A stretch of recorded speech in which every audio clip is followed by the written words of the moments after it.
বাংলাদেশের মানুষ এমন বিশাল জানাজা আগে কখনো দেখেনি। কোনো রাজনৈতিক নেতার শেষ বিদায়ও হয়নি এমন লোকসমাগম। দুর্বৃত্তদের গুলিতে শহীদ হওয়া ইনকিলাব মঞ্চর মুখপাত্র শরীফ উসমান হাদির জানাজায় মানুষের যে ঢল নেমেছিল তা দেখে সাধারণ মানুষের দাবি, এটি বাংলাদেশের ইতিহাসে সর্ববৃহৎ জানাজাগুলোর একটি। লাখো কণ্ঠের স্লোগান, অশ্রুসিক্ত চোখ আর জাতীয় পতাকায় মোড়ানো শোকাবহ আবহে শনিবার রাজধানীর জাতীয় সংসদ ভবনের দক্ষিণ প্লাজা যেন ইতিহাসের এক অনন্য অধ্যায়ের সাক্ষী হয়ে ওঠে।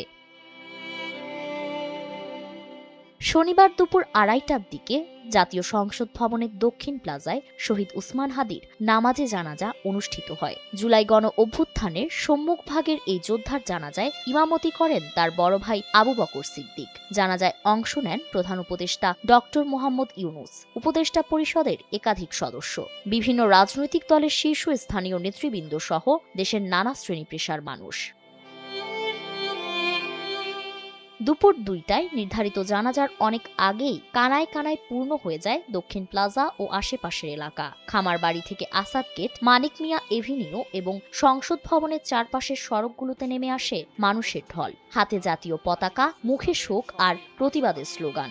জানাজার আগে জাতীয় হৃদরোগ ইনস্টিটিউটে গোসল সম্পন্ন শেষে দুপুর সোয়া ১টার দিকে শহীদ হাদির মরদেহ দক্ষিণ প্লাজায় আনা হয়। মরদেহ পৌঁছানোর সঙ্গে সঙ্গেই শোক আর স্লোগানে ভারী হয়ে ওঠে পুরো প্রাঙ্গণ। আমরা সবাই হাদি হব, যুগে যুগে লড়ে যাব, এমন স্লোগানে বারবার কেঁপে ওঠে দক্ষিণ প্লাজা।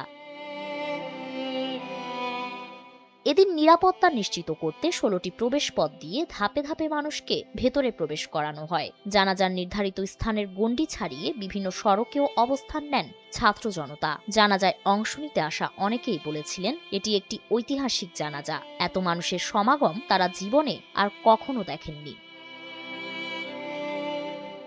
এর আগে দেশের ইতিহাসে বড় জানাজাগুলোর মধ্যে উল্লেখযোগ্য ছিল ১৯৮১ সালে শহীদ রাষ্ট্রপতি মেজর জেনারেল জিয়াউর রহমানের জানাজা, যেখানে লক্ষাধিক মানুষের সমাগম হয়েছিল। একইভাবে ২০২০ সালের ১৯ সেপ্টেম্বর বাংলাদেশ কাওমি মাদ্রাসা শিক্ষা বোর্ডের সিনিয়র সহসভাপতি আল্লামা আজহার আলী আনোয়ার সাহার জানাজায় কয়েক লাখ মুসল্লির অংশগ্রহণ ইতিহাসে অন্যতম বৃহৎ জনসমাগম হিসেবে বিবেচিত হয়। এসব নজিরের পরেই ইনকিলাব মঞ্চর মুখপাত্র শহীদ উসমান হাদির জানাজাকে ইতিহাসের সর্ববৃহৎ জানাজা বলে দাবি করছেন সাধারণ মানুষ।